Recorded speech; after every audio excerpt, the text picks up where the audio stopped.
परमेश्वर ने अपने जैसे आपको बनाया है।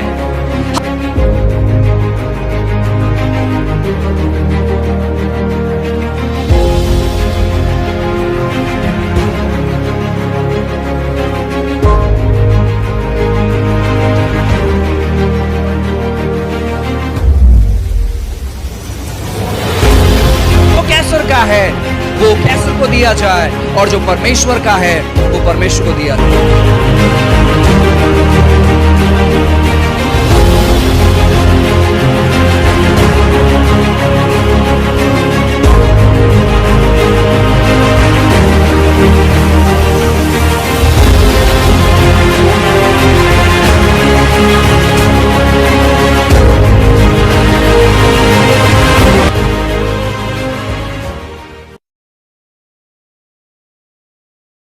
बाइबल कहता है कि पृथ्वी यहोवा के ज्ञान से ऐसी भर जाएगी जैसे समंदर में पानी भरा होता है।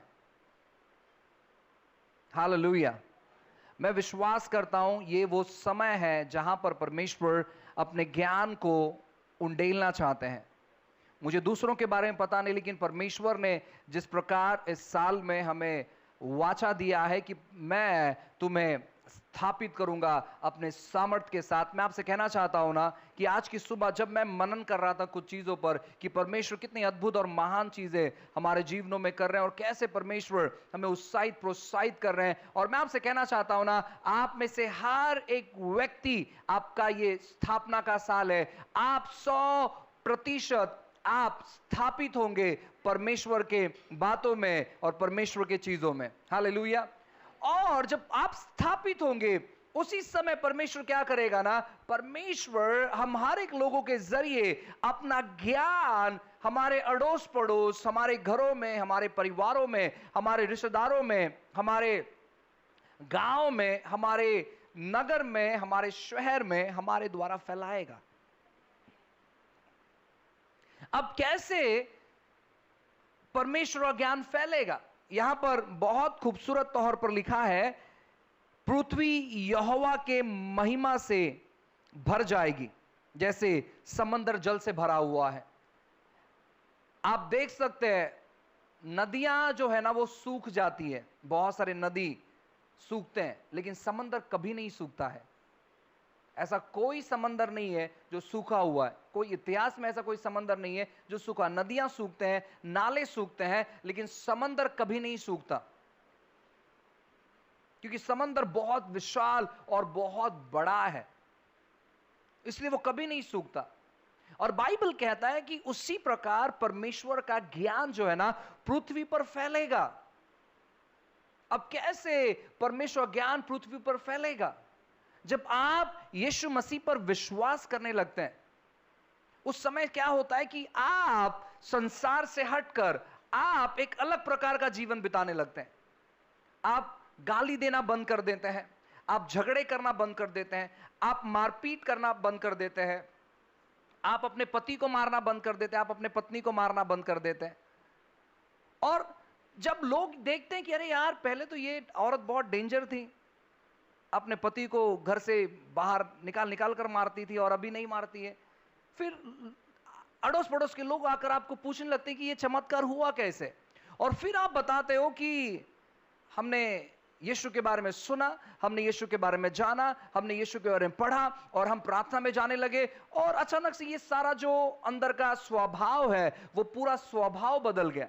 और फिर वो कहते हैं कि मैं भी आपके साथ में आ सकती हूं क्या, मैं भी आपके साथ में आ सकता हूं क्या। और हम क्या करते हैं, जो ज्ञान परमेश्वर का परमेश्वर ने हमारे ऊपर उंडेला है, वही ज्ञान में वे लोग शामिल होते हैं और परमेश्वर ज्ञान उन लोगों तक भी पहुंचता है। फिर उस व्यक्ति से कोई और व्यक्ति मुलाकात करता है और वो कहता है कि आपके चेहरे पर मैं बदलाव देखता हूं, ये सब कैसे है, क्या है ये।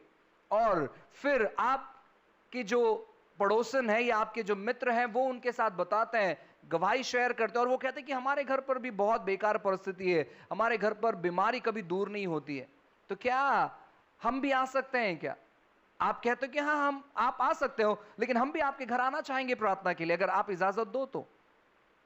और फिर जो आपके मित्र है वो आपसे बात करते हैं और कहते हैं कि ऐसे ऐसे व्यक्ति हमसे मिला था और क्या हम उनके घर पर जा सकते हैं प्रार्थना के लिए। आप कहते हो कि हम जा सकते हैं क्योंकि प्रभु ने हमारे जीवन में काम किया है। हम प्रभु को छुपा कर रखना नहीं चाहते हैं, हम परमेश्वर को हर जगह लेकर जाना चाहते हैं। और आप उनका साथ देते हो और आप तीसरे घर तक पहुंचते हो, आप उनके लिए प्रार्थना करते हैं, आप उनके लिए मध्यस्थी करते हैं, आप उनको सुसमाचार सुनाते हैं और वो सुसमाचार उनके हृदय को छूता है और वो कहते हैं कि क्या हम भी संगति के लिए आ सकते हैं। और ऐसे करते करते ये जो ज्ञान है परमेश्वर का वो आप तक पहुंचा, आपसे आपके मित्र तक पहुंचा और आपके मित्र से जो नया व्यक्ति है उन तक पहुंचा और उनके जीवन में बदलाव और परिवर्तन आ रहा है। मैं आपसे कहना चाहता हूं इसी प्रकार परमेश्वर का ज्ञान जो है ना पृथ्वी पर फैलेगा।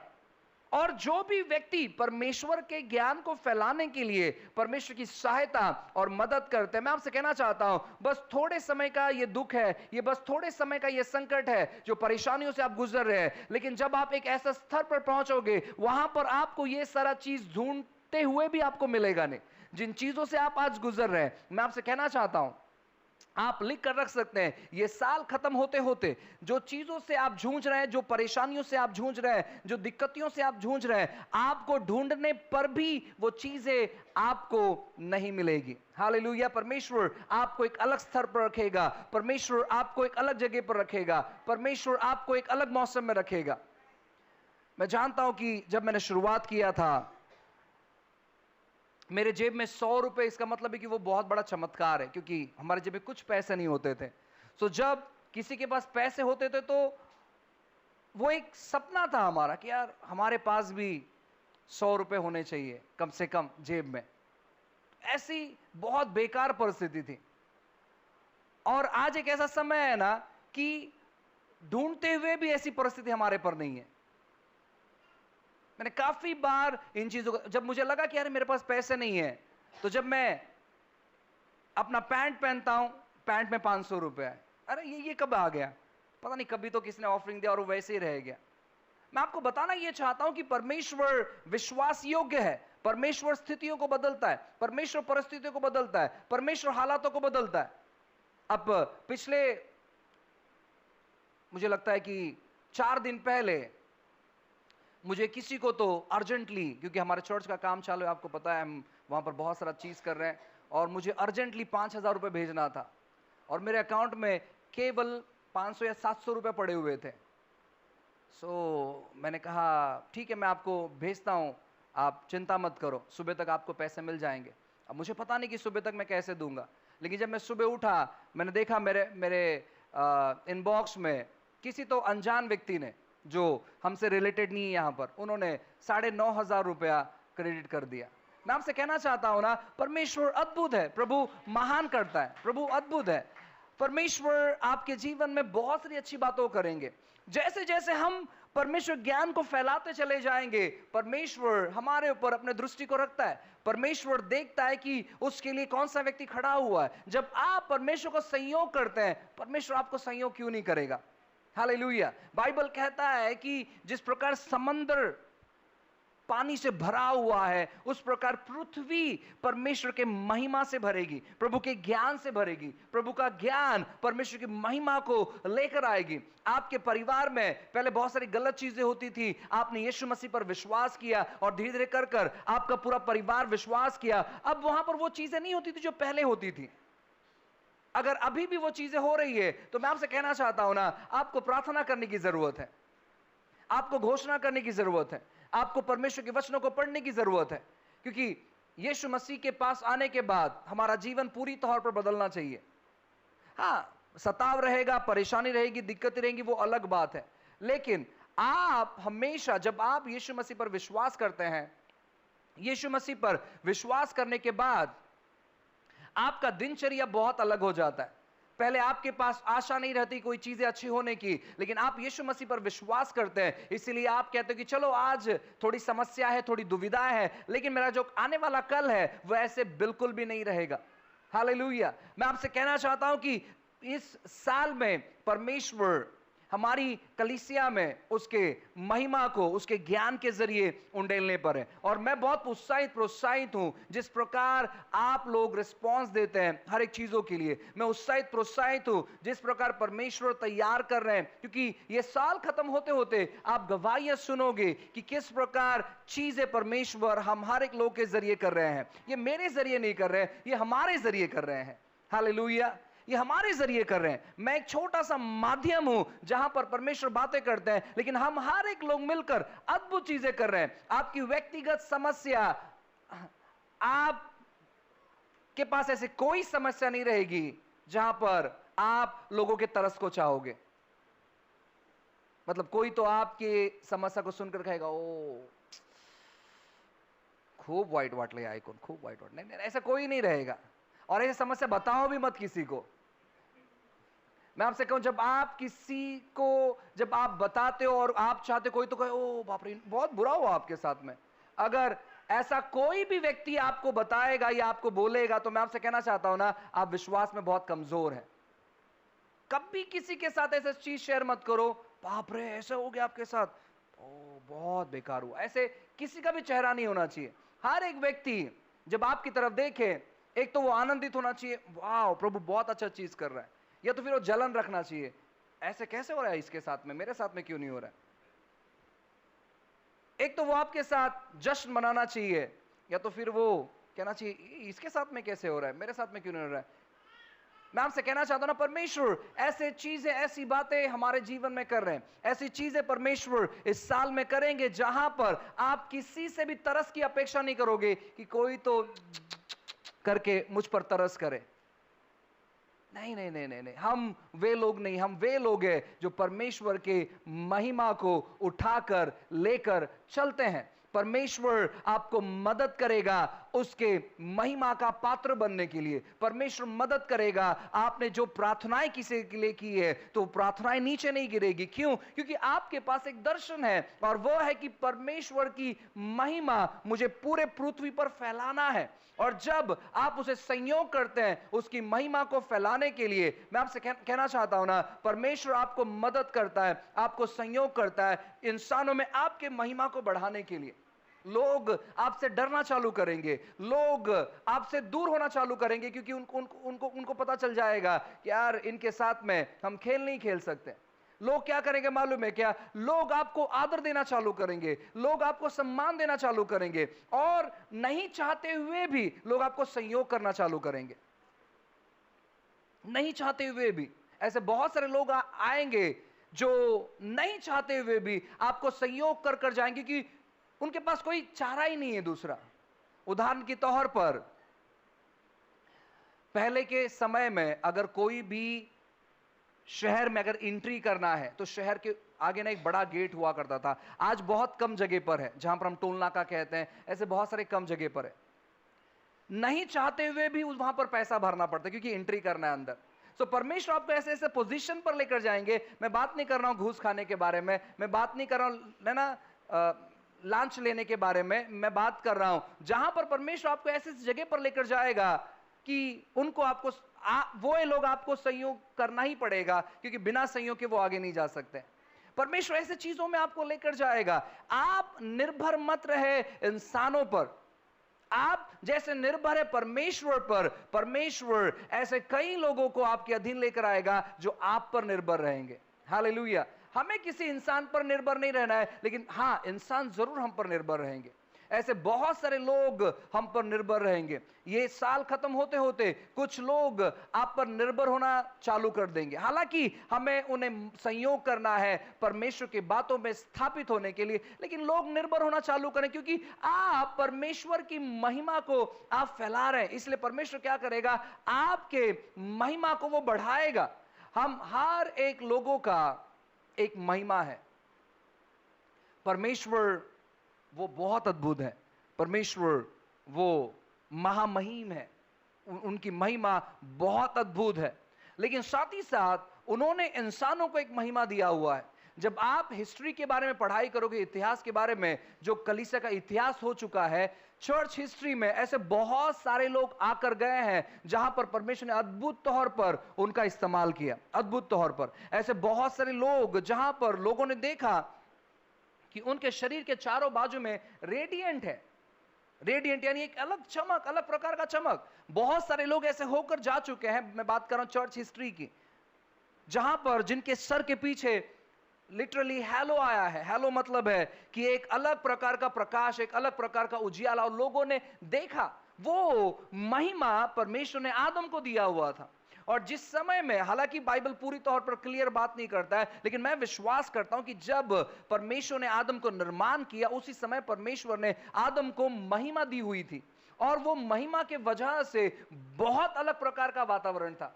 वो महिमा के वजह से हर एक चीज उसकी आज्ञा को मानते थे। उस महिमा के वजह से हर एक बातें जो है ना उसके अधीन थे। इसलिए एक शेर ने उसको आकर खाया नहीं, इसलिए भालू ने उसको आकर काटा नहीं, इसलिए कोई सांप ने आकर उसको काटा नहीं, क्योंकि वो परमेश्वर की महिमा से था। जो व्यक्ति परमेश्वर की महिमा से भरा हुआ होता है। आपको क्या लगता है कि दानियल जो है, क्यों शेर ने दानियल को खाया नहीं? क्योंकि वो परमेश्वर की महिमा से भरा हुआ था। और जब शेर उसके सामने गया तो उसे लगा इम्पॉसिबल है इस विशाल व्यक्ति को खाना, इसलिए मुंह बंद कर कर बैठना ये मेरे लिए अच्छा है, और इसलिए वो शांत होकर वहां पर लेट गया। हालांकि वो बहुत भूखा था। जब आप उसके बारे में पढ़ाई करोगे, वो शेर बहुत भूखा था।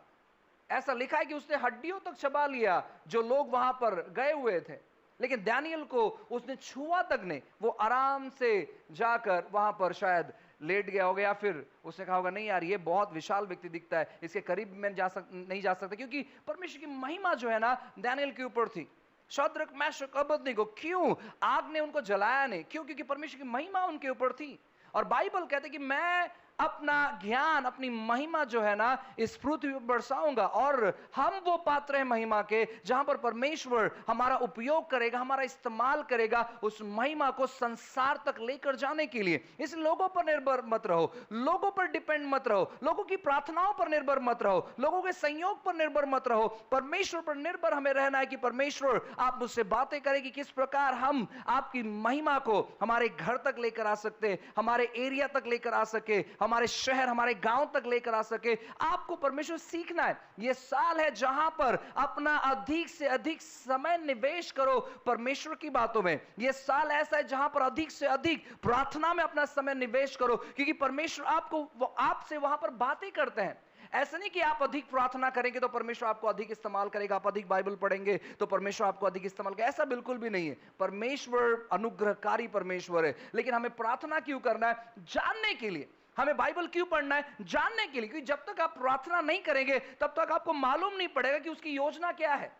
प्रार्थना आपको तैयार करती है परमेश्वर की बातों को अनुभव करने के लिए। प्रार्थना के द्वारा परमेश्वर तैयार नहीं होता है, प्रार्थना के द्वारा परमेश्वर काम नहीं करता है। जब आप प्रार्थना करते हैं तो आपको पता चलता है कि आपको कैसे काम करना है। प्रार्थना आपको मजबूत करता है, परमेश्वर को नहीं। प्रार्थना आपको तैयार करता है, परमेश्वर को नहीं। प्रार्थना आपको मदद करता है परमेश्वर को देखने के लिए। प्रार्थना के जरिए परमेश्वर नहीं बदलते, लेकिन प्रार्थना हमें बदलता है। तो इसीलिए हमें प्रार्थना करते रहना। ये समय जहां पर हम निवेश करेंगे अपना ज्यादा से ज्यादा समय परमेश्वर के साथ बिताने के लिए, ज्यादा समय परमेश्वर के वादों को, वचनों को पढ़ने के लिए, ज्यादा समय परमेश्वर के बारे में सोचने के लिए। आप अपने परिवार के बारे में सोचे या ना सोचे, आप अपने कामकाज के बारे में सोचे या ना सोचे, आप अपने व्यवसाय के बारे में सोचे या ना सोचे, आपका एक भी दिन ऐसा नहीं बीतना चाहिए जहां पर आपने परमेश्वर के बारे में नहीं सोचा हो। हर समय आप काम करते हुए आपको ऐसा वातावरण बनाना है। मैं चाहता हूं कि 5 मिनट आप बहुत ध्यानपूर्वक सुने, क्योंकि हम में से बहुत सारे लोग हैं ना एटमॉस्फेयर क्रिएट नहीं कर पाते, और उसी की वजह से चीजें हमारे जीवन में होती नहीं है। अगर आप चाहते हैं कि लोगों का फेवर आप पर आए, अगर आप चाहते हैं कि लोग आपको संयोग करे, अगर आप चाहते हैं कि सब कुछ ठीक ठाक हो, तो बहुत जरूरी है एटमॉस्फेयर क्रिएट करना। यीशु मसीह की पत्री में जब आप पढ़ोगे, खास करके 4 जो सुसमाचार की पत्री, मत्ती, मरकुस, लूका, यूहन्ना, ये जब 4 पत्रियों के बारे में आप पढ़ोगे, और शायद प्रेरितों के काम में भी अगर आप पढ़ोगे, तो ऐसे बहुत सारे जगह पर लिखा गया है चंगा करने का सामर्थ वहां पर उपलब्ध था। चंगा करने का सामर्थ वहां पर उपलब्ध था। यीशु मसीह ने एक अंधे व्यक्ति को उसके गांव से बाहर लेकर आए और गांव से बाहर लाने के बाद उसको ठीक किया, उसको उसके गांव में ठीक नहीं किया। तो बहुत सारी चीजें ऐसी लिखी हुई है। तो जब आप ध्यानपूर्वक पढ़ेंगे उसका मतलब क्या है, उसका अर्थ क्या है, तो यीशु मसीह भी ऐसे एटमॉस्फेयर क्रिएट करते थे जहां पर वो व्यक्ति विश्वास करने पाए, समझने पाए, ताकि वो ग्रहण कर पाए। क्योंकि परमेश्वर जरूर उसको देना चाहेंगे, लेकिन ऐसे बहुत सारे लोग होते हैं जो परमेश्वर से ग्रहण नहीं कर पाते। तो हमें सीखना है कि कैसे हम एटमॉस्फेयर क्रिएट करें। आप फिल्मी दुनिया में रहकर आप एटमॉस्फेयर क्रिएट नहीं कर सकते। अगर आपको एटमॉस्फेयर क्रिएट करना है, हालांकि आप काम करते रहेंगे, आप शायद काम करते करते आप अन्य भाषा में प्रार्थना कर रहे हैं, आपने कुछ ऐसे गीत लगाए जो आपको प्रार्थना करने के लिए विवश करते हैं। बहुत सारे गीत हैं जो एंटरटेनमेंट के गीत हैं, सुनते अच्छा लगता है, नाचते गाते हैं, लेकिन ऐसे कुछ गीत हैं जो आपको प्रार्थना के माहौल में लेकर चले जाते हैं। ऐसे गीतों को आप सुनते रहे, जब ऐसे गीत बजते हैं तो ऑटोमेटिकली है ना हमारे अन्य भाषा में प्रार्थना करने लगते हैं। जब ऐसे गीत बजते हैं ना तो अचानक हमें लगता है कि बस सब कुछ छोड़ दें और प्रार्थना करने के लिए। तो ऐसे गीतों से आप जुड़े, ऐसे गीतों को डाउनलोड कर रखें और ऐसे गीतों को सुनते रहे। आप काम करते करते प्रार्थना करते, क्योंकि वो गीत जो है ना आपके एटमॉस्फेयर को तैयार करता है और आपका एटमॉस्फेयर आपके विश्वास को तैयार करता है। देखो, अगर कहीं झगड़ा हो रहा है, आप कुछ समय के लिए वहां पर खड़े हो जाए जहां पर लोग गाली गलौज कर रहे हैं, 4 लोग जमा हुए हैं, ये 2 लोग झगड़ा कर रहे हैं, वहां से 2 लोग झगड़ा कर रहे हैं, वहां पर आप वो माहौल जो है ना वो बहुत ही गड़बड़ी का माहौल है और उस माहौल पे आप अनुभव नहीं कर सकते परमेश्वर की बातों को। ऐसे नहीं कि प्रभु वहां पर नहीं, प्रभु सब जगह है, प्रभु हर जगह है, लेकिन वहां पर आप उन चीजों को महसूस नहीं कर सकते, वहां पर आप उन चीजों को अनुभव नहीं कर सकते, वहां पर उन चीजों को आप देख नहीं सकते। तो उन चीजों को अगर आपको देखना तो आप क्या कर सकते हैं मालूम है क्या? आपने एक एटमॉस्फेयर क्रिएट किया जहां पर आप प्रार्थना कर रहे हैं, जहां पर ऐसे कुछ गीत बज रहे हैं, जहां पर आपका हृदय जो है ना परमेश्वर को तलाश रहा है, जहां पर आपका हृदय परमेश्वर को पुकार रहा है और आपका विश्वास की जो गति है ना वो ऊपर लेकर चली जा रही है और आपको रिसीव करने में कोई दिक्कत ही नहीं हो रही। बहुतायत बार क्यों हम परमेश्वर की बातों को अपने जीवन में ग्रहण नहीं कर पाते? क्योंकि हम ऐसे जोन से बाहर हो जाते हैं। क्यों कभी कभार जब हम फोन पर बात करते हैं लोगों का आवाज ब्रेक होता है? क्योंकि हम नेटवर्क में नहीं है, हम वो जोन में नहीं है जहां पर हम आसानी से लोगों से बात कर सके। सेम उसी प्रकार जब हम प्रार्थना के जोन से बाहर हो जाते, परमेश्वर बात करता ही है, सामने वाला बात कर रहा है लेकिन आप सुन नहीं पा रहे। प्रॉब्लम क्या? क्योंकि आप नेटवर्क में नहीं है। परमेश्वर हमेशा बात करता है अपने बच्चों से, प्रभु हमेशा इंतजार करता है अपने लोगों का, लेकिन जब हम वैसे एटमॉस्फेयर नहीं बनाते हैं तो हम परमेश्वर की बातों को समझ नहीं पाते, प्रभु की बातों को जान नहीं पाते। अब कुछ लोग जो है वो कहते हैं कि देखो प्रभु जिसको जब चाहे वैसे इस्तेमाल करेगा, हमको कुछ करने की जरूरत नहीं है। आज से 8-10 साल पहले मैं एक व्यक्ति से बातें कर रहा था जो कि बहुत लोगों के साथ वो व्यक्ति काम करता है। सो मैं उनके साथ वार्तालाप कर रहा था, बातें कर रहा था और मैं उनको बता रहा था रिवाइवल के बारे में कि कैसे परमेश्वर ने रिवाइवल लेकर आया। उन्होंने कहा देखो ब्रदर, अच्छी बात है आपने बताया और प्रभु ने जरूर बहुत सारा अच्छा बात किया, लेकिन देखो प्रभु जिसको चाहे उसी को इस्तेमाल करते हैं। आप कितना भी प्रार्थना कर लो, आप कितना भी वचन पढ़ लो, लेकिन वो सब प्रभु पे निर्भर है। मैंने कहा आपने कहा वो सही बात है, इसका मतलब क्या हम सोते रहें? नहीं, आपको अपने तरफ से बेस्ट तैयारी करनी है। परमेश्वर जरूर जिसको चाहे तब उनका वो इस्तेमाल करेगा, लेकिन हमारे तरफ से तैयारी हमें करनी चाहिए। हमारे परिवार को बचाने के लिए तैयारी हमें करनी चाहिए, हमें चीजों को सुधारने की तैयारी हमें करनी चाहिए, सुबह उठने के लिए तैयारी हमें करनी चाहिए, चर्च आने के लिए तैयारी हमें करनी चाहिए। ऐसे नहीं कि प्रभु जिसको चाहे उसको चर्च में लेकर आएगा, नहीं नहीं नहीं नहीं, आपको तैयारी करनी जरूरी है। प्रभु के मर्जी के बगैर एक पेड़ का पत्ता भी नहीं हिलता, ऐसे लोग कहते हैं। किसी ने तो ऐसे डायलॉग मारा था और अचानक उसके साथ कुछ तो एक अपघात हो गया, फिर दूसरे ने डायलॉग मारा, प्रभु की इच्छा है तेरे साथ ऐसे ही हो। मैं आपसे कहना चाहता हूं ना, परमेश्वर की इच्छा हर मनुष्य जाति के प्रति बहुत अच्छी है, लेकिन उसको कैसे हम ग्रहण करते हैं बहुत जरूरी है। प्रभु चाहता है कि किसी का नाश नहीं हो, प्रभु चाहता है कि कोई भी व्यक्ति पाप में नहीं रहे, प्रभु चाहता है कि हर एक लोग उसके करीब रहे, प्रभु चाहता है कि हमेशा वे लोगों से बात करें, लेकिन ऐसा होता नहीं है। अक्सर वचन कहता है कि उसके आने में इसलिए वो देरी लगा रहा था कि किसी का नाश नहीं हो। लेकिन अगर हम ऐसे अपने घरों में बैठते रहे और हम कहे कि प्रभु किसी का नाश होने देगा नहीं, प्रभु अपना काम अब खुद करेगा, नहीं नहीं नहीं नहीं नहीं नहीं। प्रभु का ज्ञान तब फैलेगा जब हम सब जानेंगे कि हमारा मकसद क्या है। Praise the Lord. फिर एक बार मैं पास्टर मनोज शाहू आपका स्वागत अभिनंदन करता हूं। प्रियो, मैं विश्वास करता हूं कि इस चैनल के माध्यम से आप सभी लोग ब्लेस होते चले जा रहे हैं। हम चाहते हैं कि आप हमें सहयोग करें अपने प्रार्थनाओं के जरिए। जो सभा हम कर रहे हैं, जो वीडियोस हम बना रहे हैं, आने वाले दिनों में बहुत सारी चीज़ों के बारे में हम योजना कर रहे हैं, बहुत सारे क्लासेस के बारे में हम योजना कर रहे हैं, बहुत सारे ऑनलाइन क्लासेस के बारे में हम योजना कर रहे हैं, बहुत सारी चीज़ों को हम प्लान कर रहे हैं जहाँ पर सोल विनिंग होगा, डिसाइपलशिप होगा, बाइबल ट्रेनिंग होगा। इन सारे चीज़ों के बारे में हम योजना कर रहे हैं। और मैं आपसे कहना चाहता हूँ ना कि आपके प्रार्थना की ज़रूरत हमें। आप हमारे लिए लगातार तौर पर प्रार्थना करते चले जाएं, हमारे लिए, हमारे पूरे आज़ादी टीम के लिए। साथ ही साथ किसी भी तौर पर अगर आप हमें सपोर्ट करना चाहते हैं अपने पैसों के द्वारा, तो नीचे दिए गए नंबर पर आप हमें संपर्क कर सकते हैं और डिस्क्रिप्शन में जो अकाउंट नंबर दिया है, आप हमें अपने पैसों के द्वारा मदद कर सकते हैं। कोई भी धनराशि है ना, आप उनके द्वारा हमें ब्लेस कर सकते हैं, चाहे वो छोटी धनराशि हो चाहे वो बड़ी, आप हमें सहयोग कर सकते हैं ताकि हम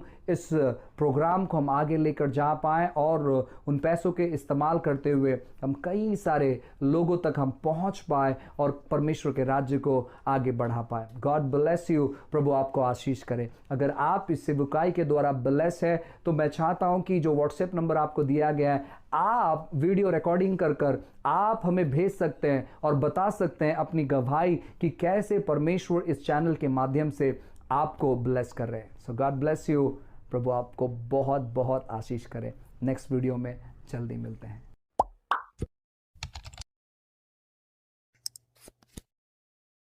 हमारा मकसद केवल संडे टू संडे नहीं है, हमारा मकसद केवल 2 घंटा नहीं है, हमारा मकसद केवल संडे में एक दिन काम करना नहीं है प्रभु के लिए, नहीं। हमारा मकसद है कि जब उसने हमें चुना है, हम तैयार हैं परमेश्वर। हमारे कार्यस्थल पर हम तैयार हैं, हमारे व्यवसाय की जगह पर हम तैयार हैं, हमारे घर में हम तैयार हैं, हमारे रिश्तेदारों में हम तैयार हैं, हम शादी में जा रहे हैं हम तैयार हैं, हम मंगनी में जा रहे हैं हम तैयार हैं, जहां भी हम जा रहे हैं हम रेडी हैं आपके सेवा के लिए, आपके सेवा के लिए। और जहां पर आपकी सेवा नहीं है वहां पर मैं भी नहीं हूं। अगर मुझे कोई व्यक्ति बुलाता है कोई जगह पर, तो मेरा पहला सवाल होता है कि मेरा काम क्या है वहां पर, मुझे बताओ। वो कहता नहीं पास्टर आप बस आओ और प्रार्थना करो। हाँ ठीक है, मुझे कोई प्रॉब्लम नहीं है वहां पर क्या हो रहा है, मुझे मौका मिल रहा है प्रार्थना करने के लिए, मुझे मौका मिल रहा है लोगों को सुसमाचार बताने के लिए, उतना काफी है मेरे लिए, वो चाहे कुछ भी क्यों ना हो। एक फेस्टिवल था और उस फेस्टिवल में हमने एक फैमिली को विजिट किया था एक गांव में, और वो नई फैमिली थी और वो फेस्टिवल बहुत जोरदार वहां पर लोग मनाते हैं, वो मिस नहीं करते, 3 साल 6 साल मिस नहीं करते हैं।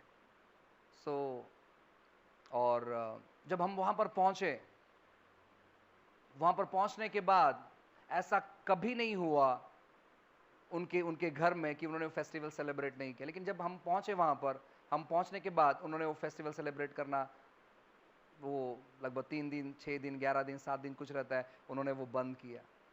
और फिर हमने उनके साथ शेयर किया, बहुत सारी बातें हमने उनके साथ शेयर की, उनसे मिले, उनसे वार्तालाप किया, हमने संगति की और बहुत अच्छा समय हमारा वहाँ पर गया।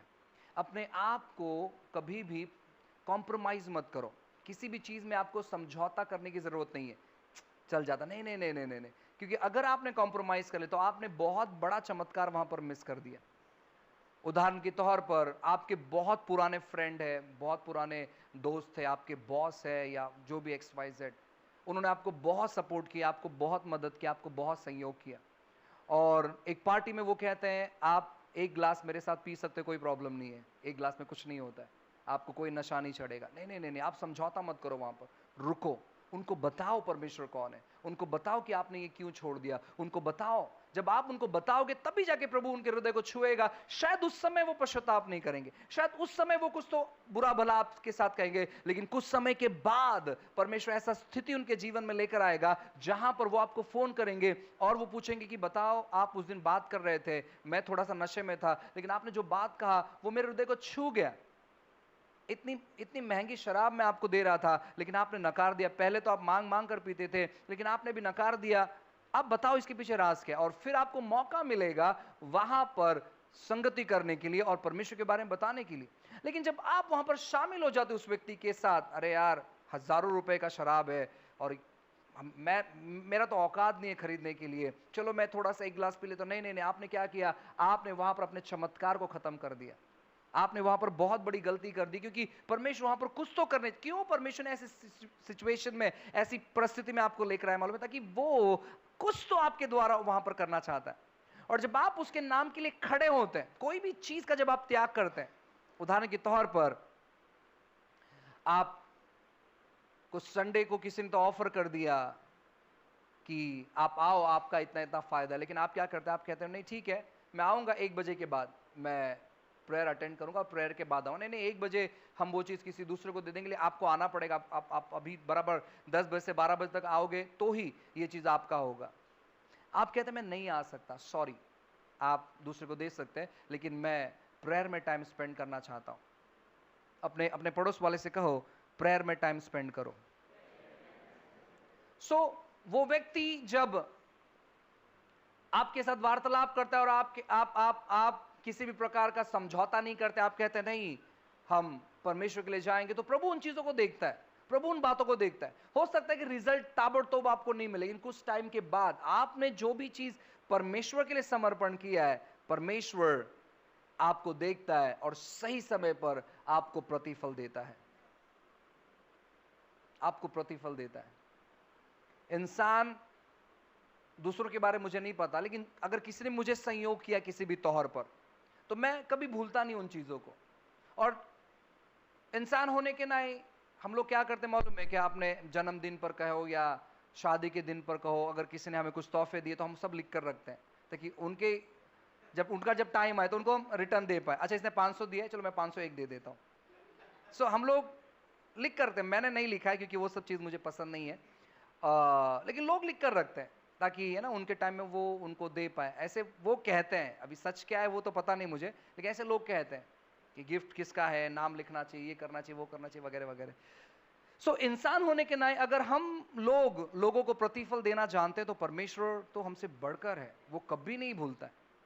सो अगर हमने उसके लिए कोई समझौता नहीं किया, हम खड़े हैं, हम स्टैंड लेते हैं कि नहीं परमेश्वर मेरे अंदर रहता है और मैं किसी भी गलत कामों में मैं सहभागी नहीं होऊंगा, तो परमेश्वर उसका प्रतिफल आपको देता है। जितने जवान बच्चे, मैं आपसे कहना चाहता हूं ना, अगर आपके पास अपने अपने सेलफोन्स है और इसका अगर आप सही तौर पर इस्तेमाल कर दें, प्रभु देखता है, प्रभु प्रतिफल देगा आपको। आपके ऊपर निर्भर है, आपके ऊपर डिपेंड है, आपका फोन है, आप कुछ भी देख सकते। लेकिन जब आपको मालूम है कि परमेश्वर मेरे अंदर रहता है और मैं परमेश्वर के साथ ईमानदार रहूंगा, मैं इसका सही तौर पर इस्तेमाल करूंगा, मैं गलत तौर पर इस्तेमाल नहीं करूंगा, तो मैं आपसे कहना चाहता हूं परमेश्वर प्रतिफल देगा। मैं एक व्यक्ति के साथ बाइक पर बैठा हुआ था और हमें इमरजेंसी थी, हमें टाइम पर पहुंचना था। सो मैंने उनसे कहा ब्रदर थोड़ा गाड़ी आप फास्ट भगा सकते हैं? उन्होंने कहा नहीं ब्रदर, मैंने कमिटमेंट किया प्रभु से कि मैं 60 के स्पीड तक ही चलाऊंगा, 60 के ऊपर मैं जाऊंगा नहीं। अरे मैंने कहा इमरजेंसी भाई, कभी कभी तोड़ सकते हैं। उसने कहा नहीं नहीं नहीं, मैं बिल्कुल भी नहीं तोड़ा, मैं 60 तक ही जाऊंगा। और वो 50 के ऊपर भी नहीं जा रहा था। मैंने कहा ठीक है, कोई प्रॉब्लम नहीं, इनको बोल के कोई फायदा नहीं है। उसने कॉम्प्रोमाइज नहीं किया, उसने समझौता नहीं किया। उसने कहा नहीं मैंने कमिटमेंट किया है प्रभु से। हालांकि वो बहुत फास्ट राइडर था, लेकिन उसने कमिटमेंट किया।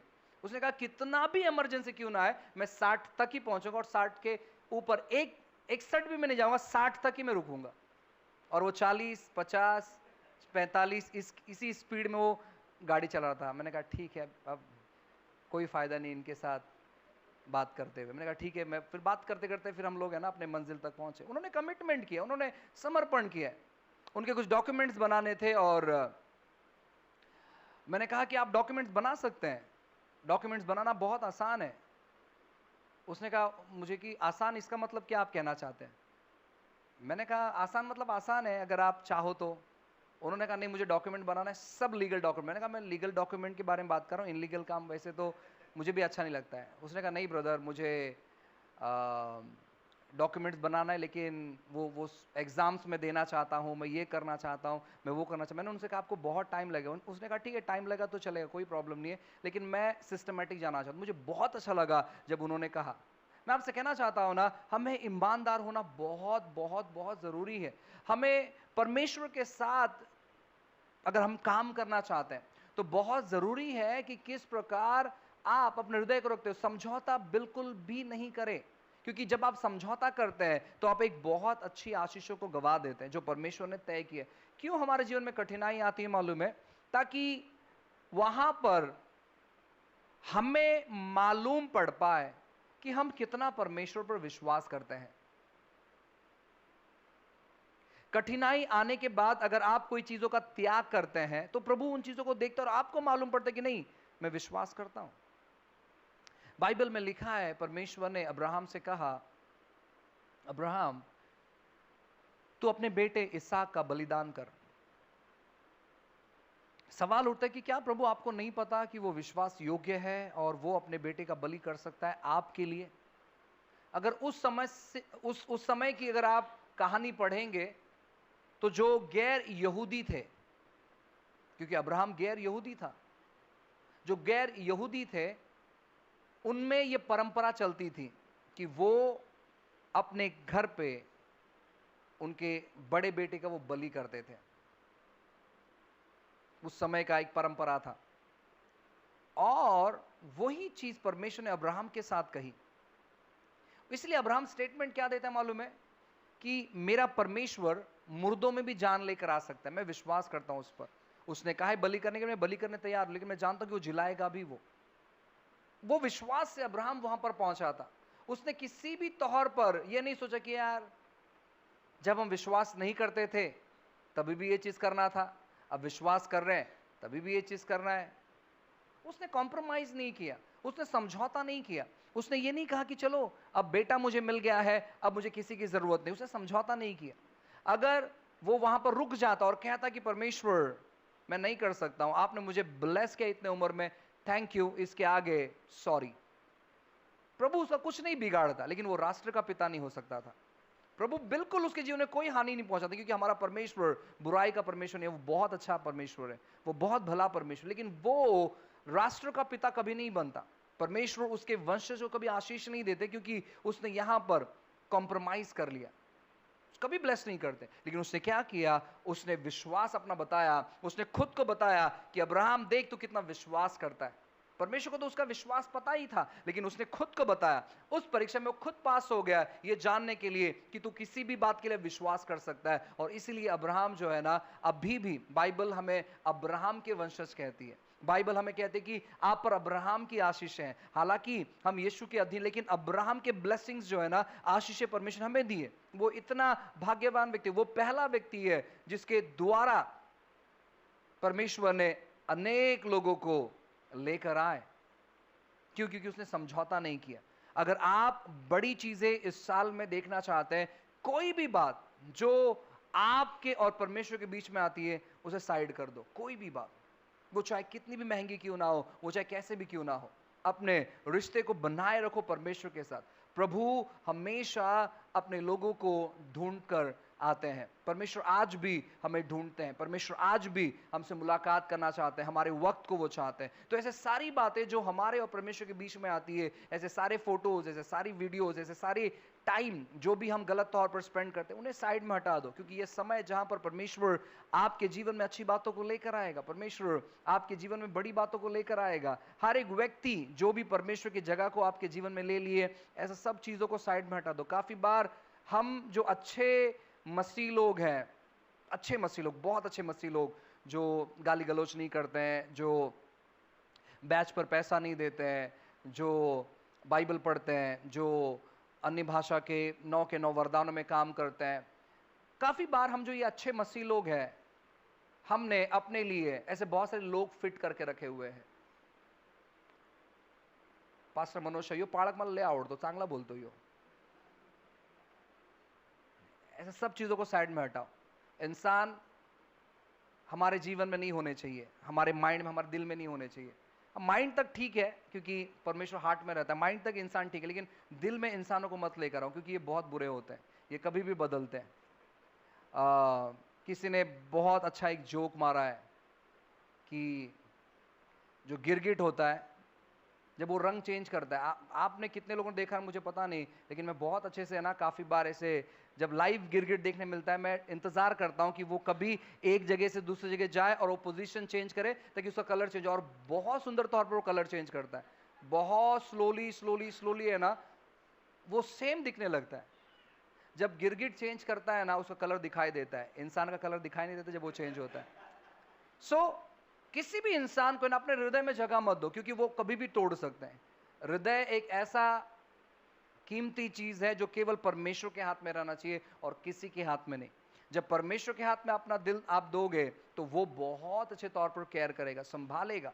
किसी भी इंसान को अगर उसमें दिल में बिठाओगे वो होल करके चले जाएगा, फिर बाद में आकर बोलणे पाळक साहेब प्रार्थना करा असं झालंय आमच्या बरोबर, कधीच येऊ नका। आत्तापासून तुम्हाला सांगतो, जे नवयुवक लोक आहेत आपल्या चर्चमध्ये, तुम्हाला सांगतोय की तुमच्या हृदयात फक्त आणि फक्त देवाला स्थान द्या, केवल और केवल परमेश्वर को स्थान दो। किसी भी इंसान को अगर स्थान दोगे, आपके भाई को, ओ मेरा भाई है ये, ब्रदर तुम्ही असं बोलू नका, माझी बहीण आहे ती,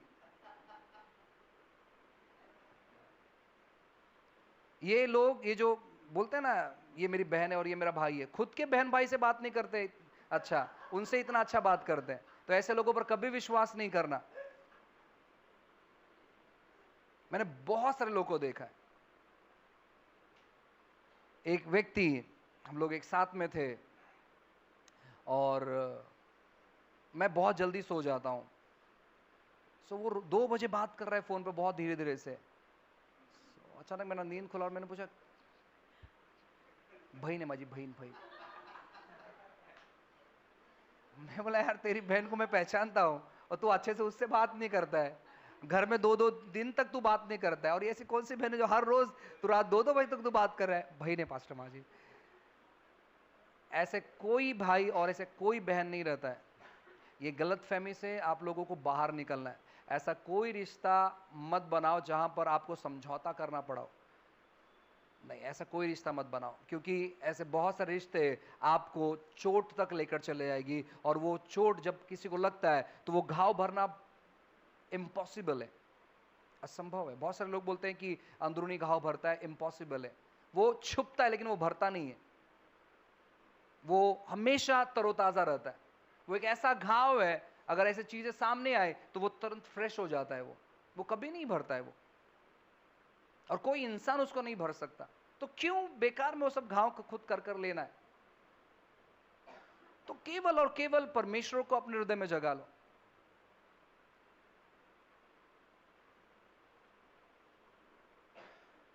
तो जब आप परमेश्वर को अपने हृदय में जगा देते हैं, वो आपके हृदय को बहुत खूबसूरत बनाता है, बहुत सुंदर बनाता है।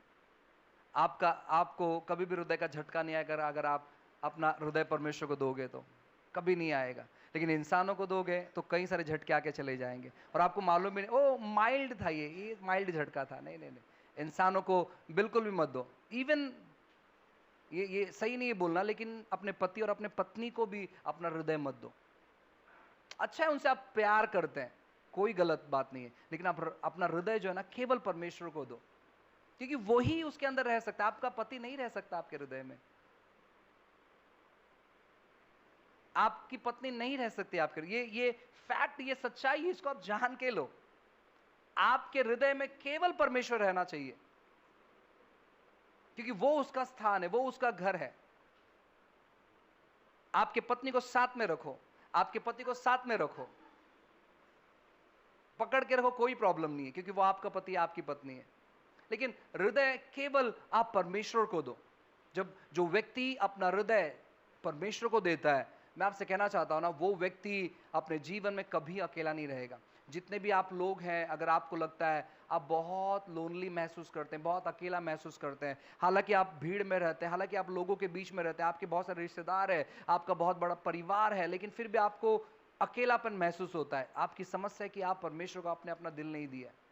जो व्यक्ति परमेश्वर को अपना दिल देता है, मैं आपसे कहना चाहता हूं ना, वो व्यक्ति संसार में कभी अकेला नहीं है, क्योंकि उसके पास एक ऐसा साथीदार है, एक ऐसा साथीदार है जो किसी के पास नहीं है।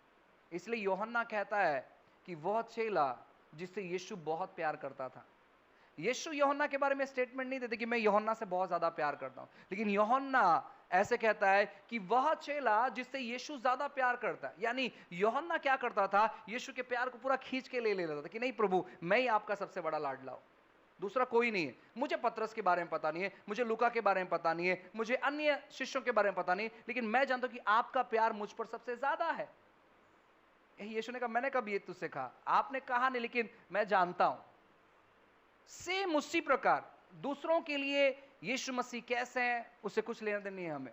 आपके बारे में आपको जानना है कि आप कितना यीशु से प्रेम करते हैं, और जब आप ये जानते हैं, जब आप समझौता नहीं करते हैं, परमेश्वर आपको एक ऐसे पड़ाव पर लेकर जाएगा जहां पर आप अनेक लोगों के लिए मार्गदर्शन बनोगे, जहां पर आप अनेक लोगों के लिए उदाहरण का कारण बनोगे, जहां पर अनेक लोगों के लिए आप आशीष का कारण बनोगे। ये समय हमारा है प्रियो, जितना हो सके अपने आप को संसार से अलग करो और परमेश्वर में खुद को स्थापित करो, क्योंकि परमेश्वर आपके द्वारा इस पृथ्वी पर बहुत सारा ज्ञान उंडेलने पर है। आप कल्पना भी नहीं करेंगे जो चीजें परमेश्वर आपके जीवन के द्वारा अन्य लोग के जीवन में करने पर है, आप कल्पना भी नहीं करेंगे, क्योंकि परमेश्वर ऐसी चीजें इन दिनों में कर रहे हैं। छोटे छोटे झुंड अद्भुत तौर पर बढ़ रहे हैं, प्रभु अद्भुत तौर पर इस्तेमाल कर रहा है। ये उसी के लिए, क्योंकि हम अंतिम क्षणों में जी रहे हैं, और इस अंतिम क्षणों में परमेश्वर अपेक्षा कर रहा है, हमारी अपेक्षा कर रहा है उन लोगों की जो जिनको संसार नहीं जानता है। और अगर आप अपने आप को समर्पण करते हैं, प्रभु मैं तैयार हूं। आपको मालूम है, जो बड़े बड़े काम परमेश्वर के लिए इन दिनों में बड़े बड़े सेवक नहीं करेंगे। हमें सेवकों की जरूरत है, हमें सीनियर सेवकों की जरूरत है, हमें हर एक प्रकार के सेवकों की जरूरत है, लेकिन बड़े बड़े काम परमेश्वर करने के लिए ना इन दिनों में ऐसे लोग को चुन रहा है जिनको कोई नहीं जानता है, जो गुप्त है, जो अभी बस प्रभु में आए हुए हैं, बहुत नवयुवक है। ऐसे लोगों को परमेश्वर तैयार कर रहा है, और हमें भी अपने बच्चों को, अपने कलीसिया के लोगों को, अपने इर्द गिर्द को उसी प्रकार तैयार करना है। और मैं विश्वास करता हूं कि जब हम समझौता नहीं करेंगे, जब हम अपना जीवन परमेश्वर के लिए समर्पण करेंगे, परमेश्वर उन चीज़ों को हमारे जीवन में लेकर आएगा जिन चीज़ों के द्वारा, जिन चीज़ों के माध्यम से हम पूरे संसार के छोर तक परमेश्वर का ज्ञान और परमेश्वर की महिमा लोगों तक फैलाएंगे। हालेलुया। मैं विश्वास करता हूं कि बहुत सारी अच्छी और भली चीज़ें प्रभु हम हर एक लोग के जीवन में कर रहे हैं। इस समय हम खड़े हो जाएंगे और हम प्रार्थना करेंगे।